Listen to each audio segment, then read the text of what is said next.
तो hello guys, एक बार फिर से लेकर आ गया हूं आपके लिए इंपॉर्टेंट पीवाईक्यूज की सीरीज का कंटिन्यूएशन में चैप्टर नंबर करने वाले अपन 10 9 और 10 दोनों एक साथ कर लेंगे, क्योंकि ये दोनों चैप्टर आपके मिक्स होते हैं, एक दूसरे से मिलते जुलते ही हैं, तो इसलिए ज्यादा क्वेश्चन इसके करेंगे नहीं, जो भी है दोनों के साथ में करेंगे। ठीक है, पहला क्वेश्चन क्या है, what are molecular scissor, give one example, यानी मॉलिक्यूलर सीजर क्या होते हैं उनके एग्जांपल दो। सेकंड कह रहा है explain their role in recombinant DNA technology, यानी जो मॉलिक्यूलर सीजर है उनका क्या रोल है आपका किसमें, रिकॉम्बिनेंट डीएनए टेक्नोलॉजी के अंदर। सबसे पहले देख लेते हैं मॉलिक्यूलर सीजर होते क्या है। तो देखो, the restriction endonucleases are called molecular scissor, जो आपके रेस्ट्रिक्शन एंडोन्यूक्लियस होते हैं उनको अपन कहते हैं molecular scissor, as they cut the DNA segment at a particular location, यानी इनको मॉलिक्यूलर सीजर इसलिए भी कहा जाता है क्योंकि ये डीएनए के सेगमेंट को एक पर्टिकुलर लोकेशन से ही कट करते हैं। ठीक है, एग्जांपल अगर आपसे कोई पूछे तो आप दे देना इको R1, हिंड सेकेंड, या फिर आपका बाम जो आ जाता है 1, ये सारे आपके मॉलिक्यूलर सीजर के एग्जांपल हैं। उसके बाद सेकंड कह रहा है explain their role in recombinant DNA technology, यानी कि इनके रोल क्या है डीएनए टेक्नोलॉजी के अंदर। देखो, the restriction enzyme cut the DNA strand a little away from the centre of the palindromic site. क्या करते हैं ये एक पैलिंड्रोमिक जो साइट होती है ना पर्टिकुलर, उससे थोड़ा दूर जाकर एक कट लगाते हैं। Okay, but between the same two bases on the opposite strand, यानी देखो ऐसा तो है कि पैलिंड्रोमिक सीक्वेंस से अलग जगह कट लगाते हैं, लेकिन जहां भी कट लगाएंगे, मान लो एक ऊपर की तरफ इधर कट लग रहा है और एक नीचे की तरफ कट लग रहा है, तो दोनों तरफ जो बेस होगा ना वो सेम होगा। ठीक है, this leaves single standard portion with overhanging stretches called sticky end. Okay, and on each strand as they form hydrogen bond with their complementary cut compartment या counterparts बोल सकते हो आप। ठीक है, यानी अगर ये जहां भी कट लगाते हैं ना वहां पर कुछ ऐसा शेप बन जाता है, इस टाइप का शेप बन जाता है। यहाँ मान लो स्टैंड हो गए, यहाँ पे बेसिस रहेंगे और कुछ हिस्सा ऐसा खाली रहेगा। सिमिलरली नीचे की तरफ कट लगाएंगे तो इधर बेस इधर बेस इधर बेस और ये वाला हिस्सा ऐसा हैंग रहेगा, ओवर हैंग। इस वाले पार्ट को अपन स्टिकी एंड कहते हैं। ठीक है भाई, समझ में आ गया। अब अगला क्वेश्चन देखो, कह रहा है why are restriction endonuclease known as molecular scissor. Same question अभी अपन ने ऊपर करा है। ठीक है, तो जरूरत नहीं इसको आंसर करने की। सेकंड कह रहा है right the convention used for naming such enzyme, in enzyme का नाम कैसे रखा जाता है। तो आपको पता होना चाहिए कि जो भी नाम है उसका पहला जो लेटर है वो रिप्रेजेंट करता है जीनस को। ठीक है, पहला लेटर रिप्रेजेंट करता है जीनस को, बाद के दो लेटर रिप्रेजेंट कर रहे होते हैं किसको, स्पीसीज को। ठीक है, स्पेसिफिक क्या कहता है, देखो पहला है ई यानी एस्कीरिया और CO यानी कोलाई, और जो R है R रिप्रेजेंट करता है स्टेन को, किस स्टेन से निकाला गया, तो ये RY से निकाला गया इसलिए R, और नंबर जो है लास्ट में रोमन नंबर ये रिप्रेजेंट करता है ऑर्डर ऑफ आइसोलेशन, यानी कब इसको आइसोलेट किया गया है। सिमिलर यहाँ देखो, यहाँ पे जो नंबर है ये सेकंड है, हिंड सेकंड, यानी इसको सेकंड नंबर पे आइसोलेट करा गया था, इसको पहली बार आइसोलेट करा गया था। ठीक है ना। थर्ड क्वेश्चन कह रहा है explain the role of TI plasmid in the biotechnology. Important है भाई, कई बार आया है। कह रहा है TI plasmid are tumor inducing plasmid. TI plasmid के फुल फॉर्म याद रखना है, tumor inducing plasmid of Agrobacterium tumefaciens. ठीक है, which have been modified into a cloning vector which is not pathogenic but uses the mechanism in deliver genes of interest into the plant। यानी कभी भी अगर अपने को जीन ऑफ इंटरेस्ट प्लांट के अंदर इंसर्ट करना होता है ना, तो जनरली हम TI प्लाज्मिड का ही यूज करते हैं, जो कहां से एक्सट्रैक्ट करा गया था, एग्रोबैक्टीरियम ट्यूमिनिफेसियंस से। ठीक है भाई, ये भी इंपॉर्टेंट है इसलिए आपके सामने है, इसको याद कर लेना। फिर सबसे ज्यादा पूछा जाने वाला सवाल जो आपके सामने है, कई बार पूछा गया कि आपसे है ना डीएनए टेक्नोलॉजी, मतलब डीएनए रिकॉम्बिनेंट डीएनए बनाने के ना डिफरेंट स्टेप पूछे जाते हैं। तो जनरली आपके पास 8 स्टेप होते हैं। एक तो isolation of DNA, fragmentation of DNA by RE यानी रेस्ट्रिक्शन एंजाइम, इसे होता है isolation of desired DNA fragment. ठीक है, फिर उसके बाद एम्प्लीफिकेशन ऑफ GOI यानी जीन ऑफ इंटरेस्ट, फिर आता है आपका ligation of DNA fragment into vector, यानी अब आपने मान लो, देखो सबसे पहले क्या करोगे, आप डीएनए को आइसोलेट कर लोगे किसी भी सेल से। सेकंड क्या करोगे आप, फ्रेगमेंट ऑफ डीएनए, मतलब आपको भाई डीएनए बहुत लंबे लंबे होते हैं तो उनको फ्रेगमेंट टुकड़ों में तोड़ोगे आप बाय RE यानी रेस्ट्रिक्शन एंडोन्यूक्लियस। ओके, उसके बाद उसको isolation of desired DNA fragment. अब जो आपको चाहिए था ना डीएनए, जो पर्टिकुलर सेगमेंट चाहिए वो आप आइसोलेट करोगे बाय जेल इलेक्ट्रोफोरेसिस। फिर फोर्थ में एम्प्लीफिकेशन ऑफ जीओआई। मान लो जीन ऑफ इंटरेस्ट जो मान लो आपका डीएनए था वो बहुत ज्यादा कम अमाउंट में था, क्वांटिटी कम थी, लेकिन हमें तो एक्सपेरिमेंट करने के लिए ज्यादा चाहिए, तो आप उसको एम्प्लीफिकेशन करके एम्प्लीफाई करके उसके और मल्टीपल कॉपी बनाते हो।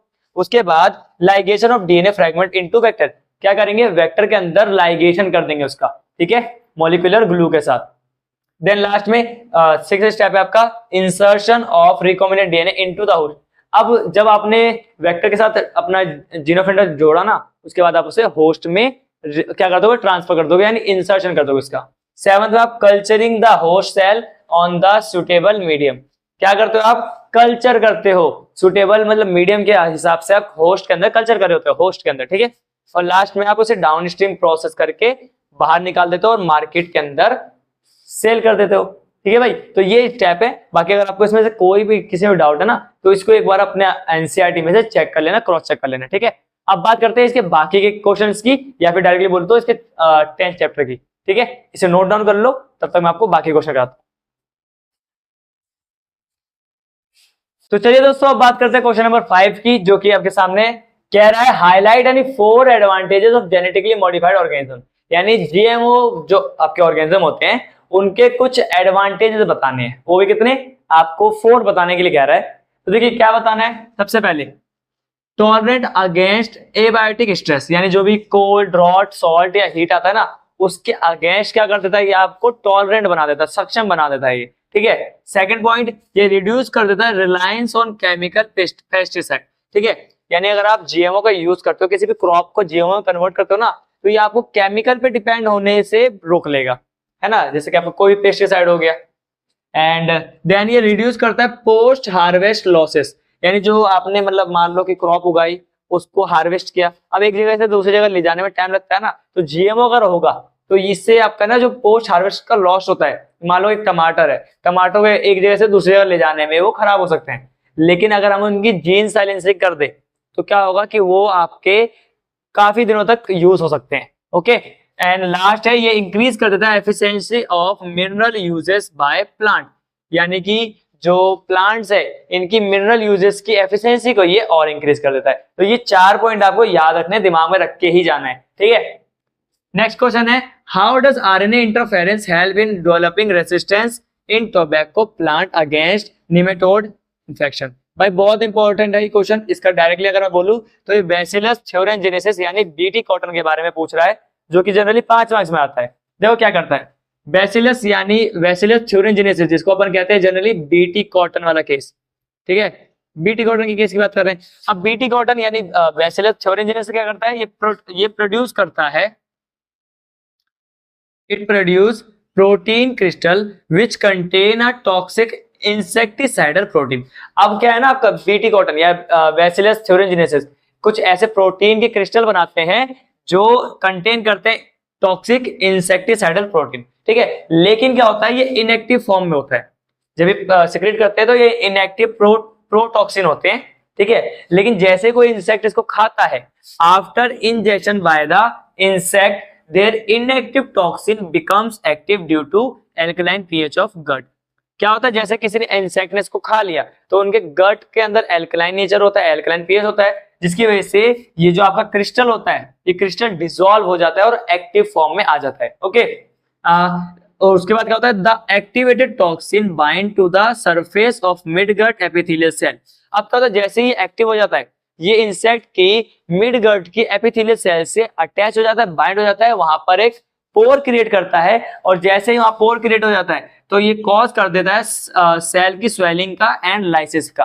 देखिए क्या होता है, जैसे पोर यानी छेद बन गए मिड गट पे, तो क्या होगा, बाहर का वाटर इनटेक आ जाएगा अंदर, मतलब मिड गट के अंदर आ जाएगा, जिसकी वजह से स्वेलिंग होने लग जाएगी और लाइसिस यानी सेल बर्स्ट कर जाएगी, जिसकी वजह से आप देखोगे इंसेक्ट ऑटोमेटिकली क्या हो जाएगा, मर जाएगा, ठीक है। तो इस तरीके से हम किसी भी बीटी कॉटन, बीटी ब्रिंजल या फिर अदर जिसके आगे आप बीटी देखते हो, उनको क्या करते हैं, एक पेस्टिसाइड के रूप में यूज करते हैं, ठीक है भाई।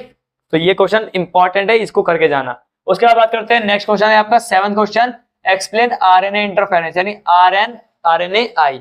कई बार आरएनए आई के बारे में पूछा गया, क्या होता है ये, देखो याद रखना, RNA interference take place in all eukaryotic organism as a method of cellular defence. ये एक टाइप का सेलुलर डिफेंस होता है सभी प्रकार के यू बैक्टीरिया के अंदर, मतलब सॉरी यू बैक्टीरिया कह रहा हूँ, यूकैरियोटिक ऑर्गेनिज्म के अंदर, ठीक है। एंड ये क्या करता है, it involve silencing of specific mRNA due to complementary double standard RNA molecule that bind to the prevent translation of the mRNA. यानी सिंपल सी बात है, ये क्या कर देता है, जीन की साइलेंसिंग करवा देता है, ठीक है, कॉम्प्लीमेंट्री डबल स्टैंडर्ड डीएनए के अंदर। अब ये क्या है ना, ये वाला पार्ट आपको एक बार पढ़ लेना है उससे, निमेटोड वाले पार्ट में, टोबैको वाला पढ़ते हैं जहां पर, वहां पर आपको इस चीज को पढ़ना है, ठीक है भाई। देन जैसे कि यहाँ पे आपको दिख रहा होगा टोबैको रेसिस्टेंट प्लांट है ना, वैसे यहाँ पे अपन ने बैसिलस थ्योरेंजिएंसिस का पढ़ा था। एक और केस पढ़ते हो आप निमेटोड के बारे में, ठीक है, वो एक बार एनसीईआरटी से देख लेना, जहां पर जीन साइलेंसिंग का प्रॉपर केस दिखाए गए। उसके बाद आपका नेक्स्ट क्वेश्चन है, how did Eli Lilly company go about preparing the human insulin. यानी एली लिली नाम की एक कंपनी थी, अमेरिकन कंपनी, जिसने क्या करा था, इंसुलिन को इंसानों, मतलब इंसान के इंसुलिन को ही बनाया था लैब के अंदर, ठीक है। And how is the insulin thus produced different from that produced by the functional human insulin ji.